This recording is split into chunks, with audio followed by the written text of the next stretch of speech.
You are listening to Resilient Life, the podcast where we explore the power of resiliency. I'm Nikita Ross. It is my hope that listening to this podcast will give you the tools to connect with and increase your resiliency. So join me on this adventure of self-discovery and self-love.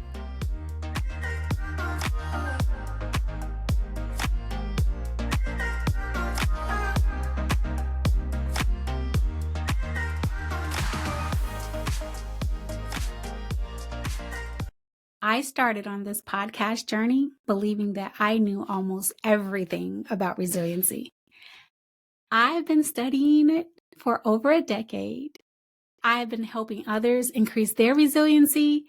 I've been a keynote speaker several times, and I have led countless workshops on the topic. The purpose of this podcast was to help others who listened increase their resiliency. I thought, I don't need any help because I'm the expert. So I just knew that when I asked people to be a guest and define resiliency, I would already know what they were going to say because I had the dictionary and the psychological definitions memorized.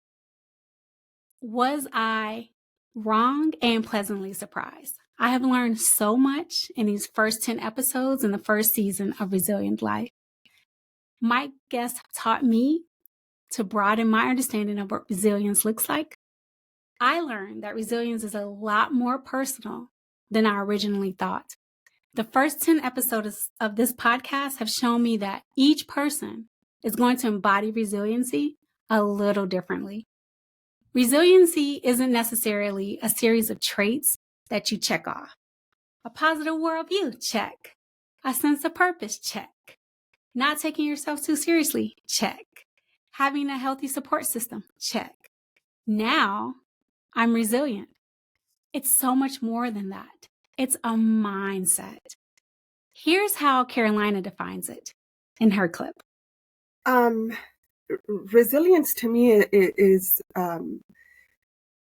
the ability to carry on and not just like bounce back, but also to thrive in spite of disastrous environments or factors in your life. Like the ability to turn those things into something that instead of it being defeating, it's motivational, like the ability to just like continue going and thriving, not just surviving, but like thriving. Maya describes resiliency like this. This is something I struggle with because I didn't feel as if I had any credibility to give advice. So I'm still actually struggling with that. I would tell them as much of my story as I'm comfortable with and let them know that I was also feeling like I was not resilient. But just getting out of bed every day, just trying to be the best you can be. Even if you're like, today I'm going to smile at 5 different people, or today I'm going to find something beautiful that I want to do that makes me happy. I would tell them that can be resilient, and that shows that they are resilient. That is absolutely perfect.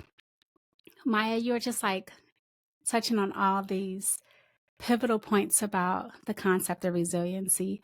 The other misconception is that it has to be big and grand when you're resilient, right? And so I love that you touched on it's in those small things, getting out of bed in the morning, saying something kind to yourself. And I know you didn't say that, but I want to add that in.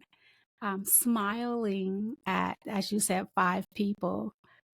These little things do make a huge impact. And I know that may sound very cliche, but it's so true. It's so accurate. It's like baby steps. If I were listening to this podcast for the first time and you gave those nuggets that you just dropped now, that would help me have a more realistic approach to increasing my resiliency, because I would say, oh, it's little things, getting out of bed, smiling, finding things that make me happy. What is something that makes you happy, Maya? You are touching on some really deep questions. Because in this journey I'm trying to take to be more positive and resilient, I realized that I don't know. Mm-hmm. I realized that I was not happy for a long time. So I didn't know what makes me happy because I realized like I haven't felt happy. So in discovering who I am, right now I think what makes me happy is my dog, my my relationship with my mom and my sister, just family time that makes me really happy. Going to the movies, that has been consistent in my life. I actually got that from my mother. That makes me really happy. But reading, that also makes me very happy. But I'm discovering things every day that make me happy, and I'm trying to find things that make me happy. So I'm still trying to find my hobbies.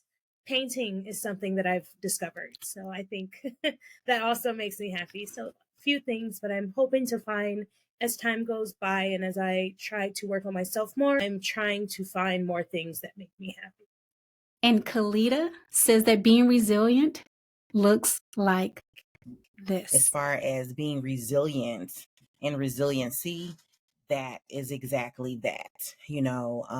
Things happen we have no control over sometimes, whatever it could be, whether it's in regards to your family and someone unexpectedly pass away, or you suddenly, as a child have to move and you're like, oh my goodness, what about my friends? I got to change schools. I got to do whatever, there's so many things that may happen that's out of our control. The whole pandemic happened out of our control. Various things that happen in life that we literally have no control over. But what we do have control over is how we are viewing it. Are you going to make this a horrible time and drag this out and have negative energy and, be mad at the world, mad at everybody else? Or are you going to just, you adapt, adjust, in that magic word that I just mentioned is pivoting.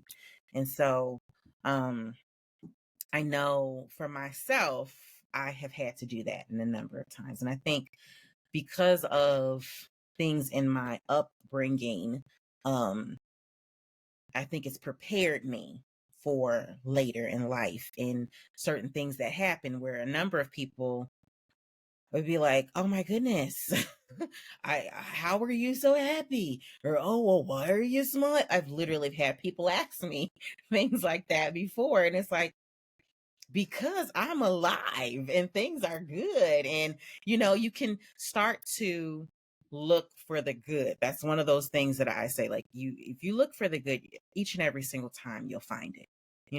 I don't care whatever case scenario, however bad it can be. And it can be bad,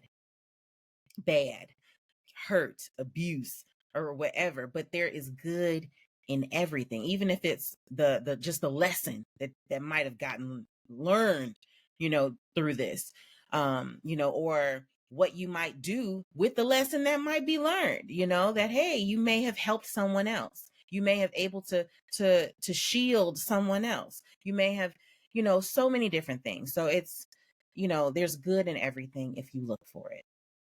And so that has become my perspective, and that has also helped me in so many ways throughout my life. And so, yeah, but that's what resiliency means to me. Each definition is different, yet there are similarities as well. These interpretations inspire me to have more grace and forgiveness for myself, because resilience can look like just getting out of bed, as Maya told us in her clip. Another theme that came forth in season 1 was the reminder that we all face hard times and struggles, whether they are internal in the form of negative self-talk, as Carolina shared here. The healthiest, one of the healthiest things that I have done is shifting, like your mindset or your perspective on things, and not just in the way, in many ways. So, for example, shifting my thoughts, my self-talk, for example, from maybe listening to my negative self-talk, or hearing those voices that we carry with us that might not belong to us, but they might belong to parents, teachers, family members, friends, right? Like those voices that are playing in the back of our head all the time. Shifting those to listening to something, the positivity around me, and with that, like challenging my own thoughts, like, for example, something, and I think this is something that even you and I have talked about, compliments, for example, like being able to accept compliments, right? So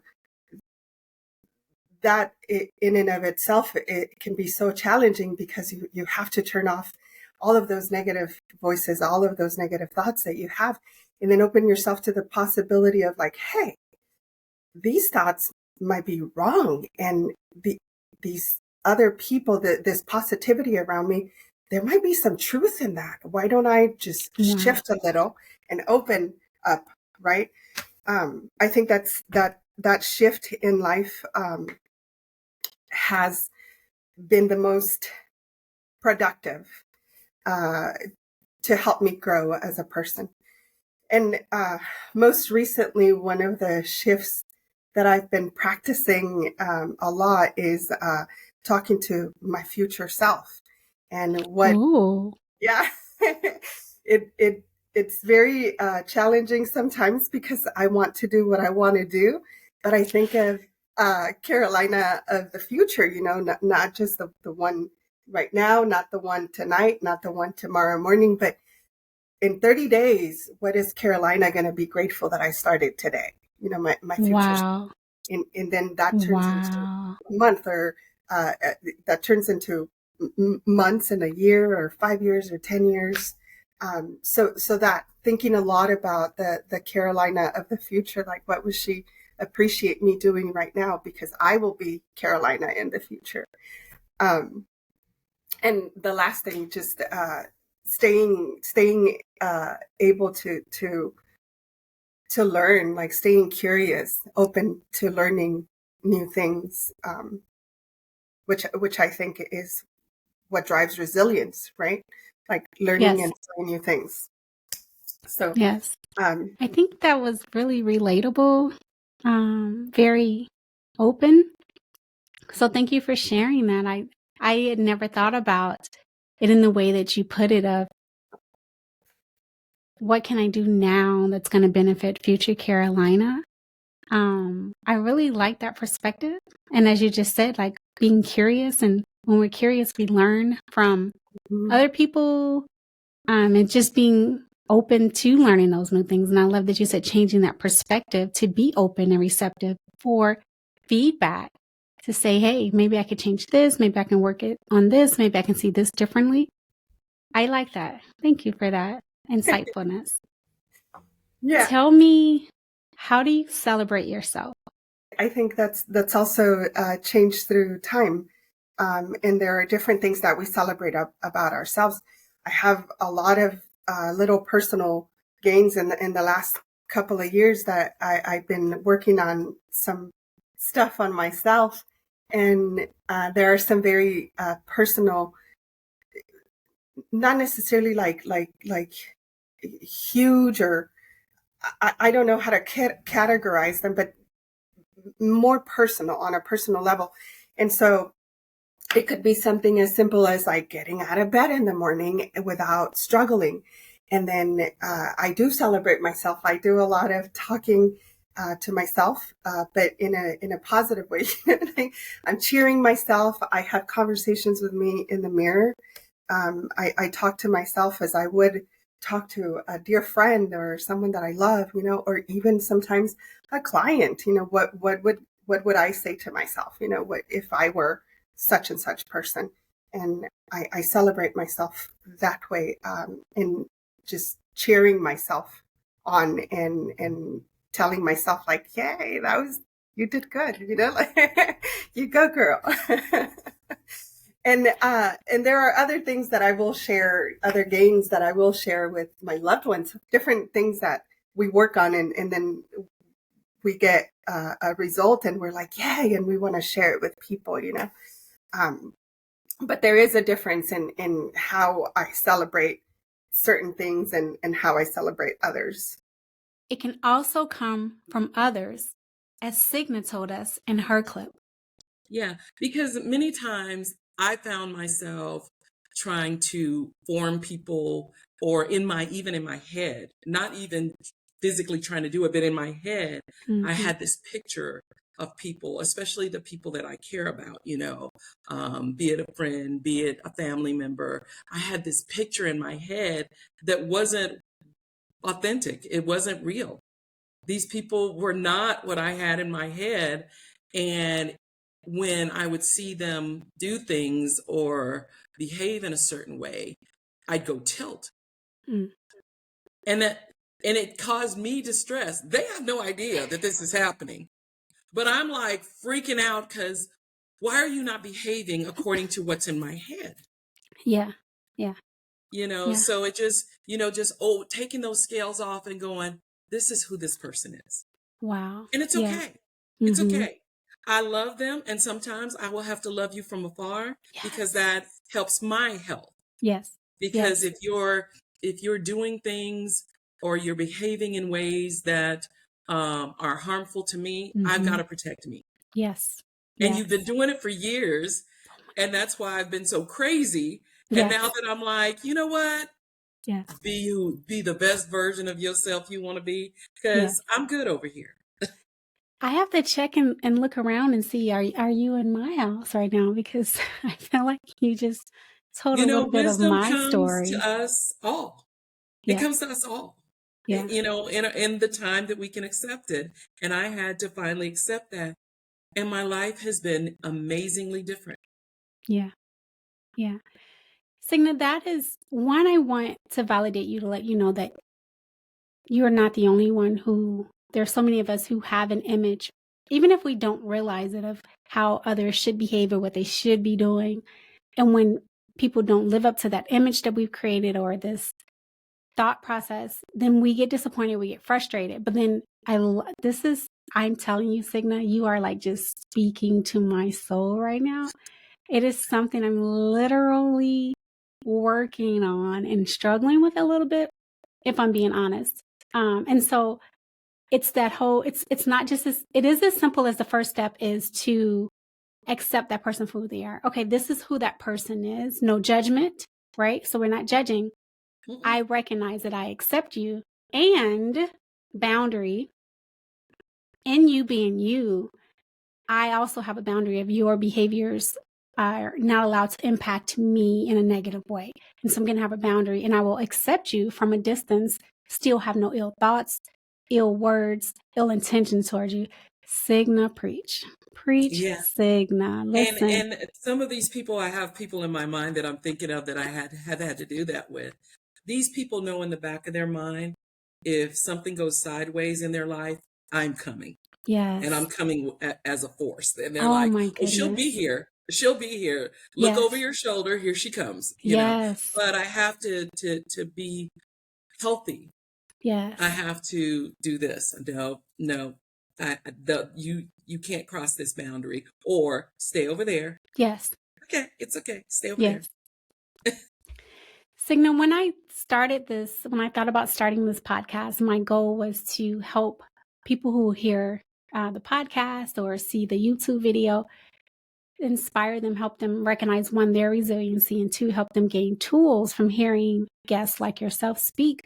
I never imagined, and you're actually the second guest who has done this for me, I never imagined that you always say things that were so impactful for me as the host of the podcast. And it's I'm already like just getting the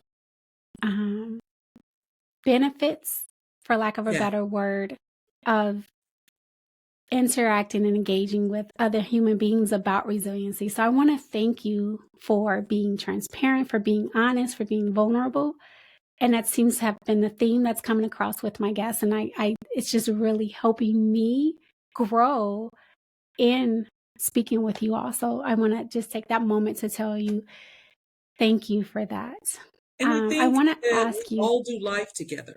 We're all Yes. doing life together, and we Yes. feed on each other. And there's Yes. something that came to mind that we may get to that I want to say to you, as well. Okay. Or maybe I should say it now. No, can I say it now? Yes, you could say it now, Signa. So, because of my faith in God, I am very cynical by nature. I'm naturally a cynic. And he puts people in every area of my life that helps me see through a different lens. And you're one of those people. Signa, thank Yeah. you. Yeah. Thank you. You're that person that helps me go, hold on. Okay, let's look at it differently. And you do that for me. Thank you, Signa. I appreciate that. Are you trying to make me cry? I can't ask No, I'm questions not if trying I'm to make you crying. cry, and I shouldn't cry because I ugly cry. So I don't know if there is a pretty cry. But it's true. It's the truth. It's I'm the a truth. little teary-eyed, a little misty-eyed. Yeah, So. you're one of those people in the space that we occupy together, and you're the one, because that's why I told you I hear your voice in my head sometimes, and you'll go, okay, how are you today? And it's how are you doing today? You did it this morning. I heard you sigh, Signa. I saw you eye roll. You're so intuitive, and I believe that divinely he gives me people like you to Signa, keep thank me you. balanced, because otherwise I can go dark, and he doesn't want me dark. Yeah. Or our current living situation. Maya talked about it here. The healthiest thing I've done for myself, I actually have a few healthy things. If you don't mind, I'm not just going to say one because I feel like they all build off each other. One of the healthiest things I've done for myself is to move from a state that I was very unhappy in, to move to a state that I feel really happy in. So me moving, that was one of like the a physical state, not a physical state of mind. A physical state in the United States. To move from New York to Texas, that was a very, very big thing that I needed to do to be healthy for me. The second thing was to get out of the military. Though I do not regret anything in my life, I could not continue on the military journey. That was not what I should have been doing. And the third thing is to take a second and try to get off of autopilot. I realized I was constantly going through the motions of my life, and I don't feel like I had anything to show forward. I don't feel like I remember it. I don't feel like I truly was living. Like I felt like I was just going through the motions. There wasn't ever a stop for me, and I just couldn't see the beauty in anything. And there was just no happiness. I just was every day, just this is the schedule, but not being present in life. We all have difficult times, and hearing these stories helped me to not feel alone. It helped me to not feel sorry for myself. It helped me to keep pushing forward. The best inspiration that I got from my guests over the past 10 episodes was the consistent theme of optimism, positivity, and of course, joy. Barbara gave the best example of it here.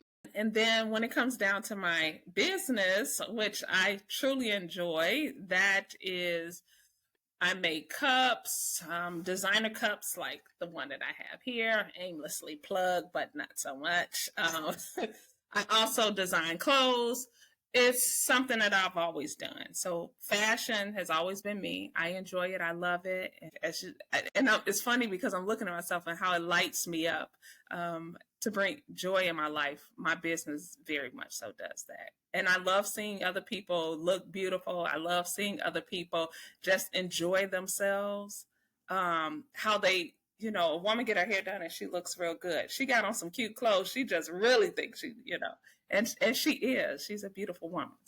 My dad shared his view in his clip. Let's listen. I think what brings me the most joy is when Sania says, "Pop, pop." Your grandbaby. There, my granddaughter. So when your grandbaby sees you and she says, "Papa," and my heart just melts. I love that. That's actually really beautiful. With that in mind, what is your greatest wish for your grandchildren? First of all, to be healthy, and then to be happy. And well, I mean, that's basically it. Yeah, I like that. That's a really good wish. How would you know if your children were happy? By the looks on their faces. If you're happy, you smiling. If you're sad, Yeah. you're not. Okay. I like that. I think that's a great wish for a parent, that they want their children happy and healthy. I like that. I think that's really good. And their grandchildren to be happy and healthy and not think about necessarily like the material things, because those can not rich, right. Yeah. But what really matters is your health and your happiness. I like that. And Kareem brought it home with his example here. It's a fun job. If anybody has a connection to, or they've worked in a self-contained environment, it could be the most fun place in the world, because I have a group of students who actually enjoy coming to school. And that is rare for high schoolers. A lot of high schoolers have a hard time with school. They got to get up early. They get lots of work. And my students really love that. And so our classroom community is so fun and full of love. And as a person, when you teach someone something and they learn it, it is a wild feeling. I wish some of those, because I know it, I know you've gone through it, some of those teachers that are kind of slack. Sadly, sometimes in self-contained environments, people are like, we could throw in a movie, we could do some coloring. If they felt the feeling of their students learning things that some of the gen ed students don't understand right now, that feeling is not a feeling that you can really get from anything other than teaching someone something that is going to make their life better. So it's good. So I'm never leaving. They're going to be stuck with my old behind. That was beautiful. Thank you for that. I want to switch gears a little bit, Kareem. I want to ask you, how do you define resilience? Well, when I think about resilience, when I think about most things, I think about it two ways, in the ways that it affects me and the way it affects my students. This is like my worldview all the time. It is, it seems like it might be a lot, but at this point, it's second nature. But, when I think of resilience, I truly think about, what it takes for students who have all kinds of barriers in their way, whether it be the physical barriers I've talked about in my classrooms, the mental barriers I've talked about in my classroom, the barriers of poverty, and all of those things. The resiliency it takes to keep showing up is something that I admire in other people. When I watch people who are resilient, I'm like, man, how are they doing this with a smile in their face? How is that student who these concepts are so difficult for them? Maybe, letters on a page blend together. I mean, I'm sitting right in front of a magnifying glass because one of my students, when she is working, she would not be able to see the board without this mat. And I'm just like, she's still driving though. And so that resiliency to be like, an obstacle's not enough to stop me from achieving my goals is kind of how I think of it when I look at it in others. When I see people who are just, despite the things, I am going to excel. That's what I think about. I have learned so much in my effort to help others connect with and increase their resiliency. My guests have been thoughtful, vulnerable, and wise. They reminded me that we are all more similar than we are different. We all want to be loved, feel joy, connect with others, be seen, and be validated.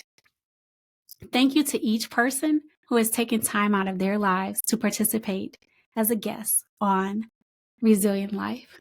I'm looking forward to continuing to grow alongside my listeners as I connect with new people in season 2. I'm so grateful for this journey and the listeners and the guests. So whether you're seeking to enhance your personal growth, overcome setbacks, or simply looking for inspiration to live your best life, Resilient Life is your go-to podcast for advice, practical tips, and empowering stories that will fuel your journey towards self-discovery and transformation. Don't forget to like, share, subscribe, and follow. Thank you. I'm Nikita Ross. I hope this episode gave you some tools to connect with and increase your resiliency. I'm proud of you. Let's keep up the momentum.